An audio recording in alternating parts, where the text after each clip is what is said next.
Halo? Ninde tuvuga?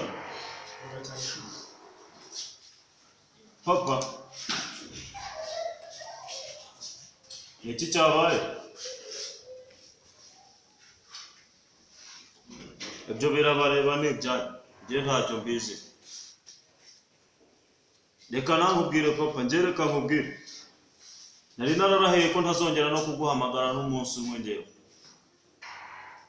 Umuntu ungana nawe uzi ubwenge bungana gutyo ko nzi ko mu ishuri wabaga wa mbere byakugendekeye gute? Ujya gutereta mama ni ndaguherekeje. Bari bagupfutse igitambaro mu maso.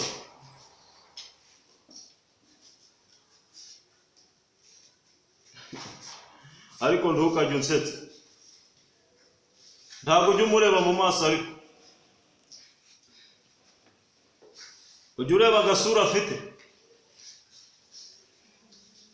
Uzi ko wagira ngo yazitse mu ngunguru ya godoro. Ahubwo reka nkubwire papa niba unyemera nk'umuntu w'umugabo. Umwana wawe erega wowe utanga icyororo. Uri umuntu w'umugabo papa, uri umuntu w'umugabo. Ariko mama we Ombe, iyo nza kuba ari byo wagiye kumutereta. Nari kumutereta kugira ngo bamusyemo ibiryo by'inkoko. Oya reka ibyo tubyihorera ahubwo papa reka nkubwire akantu keza. Subizi se? Urabizi nyine ahantu ndi hari ibibebi bimwe bifite ku mabuno. Kandi ndabizi papa iyo ugiye gukubita imbeba, ukubita ubangura. Reka ngukaraga ikibebi gifite ku nsutsi imwe ya danje. Ubundi ujye ukinyinyira. Ahubwo ngupira ugere ku murenge ujye gukora divorce mama umuzingira utwe sinzi ko yazanye igishanje kimwe se. N'amakariso yazanye yarashaje bana. Umuhereza igishanje atahe. Wowe ndakoherereza icyana kwa kabiri ujye ukinyinyira nk'umuntu w'umusaza. Suyoka. Zari biviye. Erega nsigaye ndafise akazi karyoshe viye, nsigaye ndafise akazi karyoshe.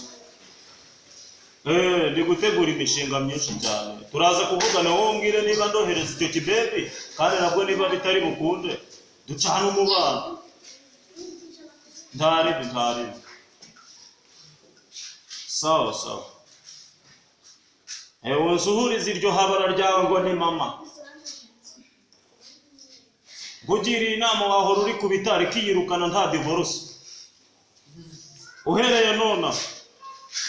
Yango ni nanjye ganjyana kuragira inka nyine hajya ku Kayenzi. Uyegura ugikubite bya danje.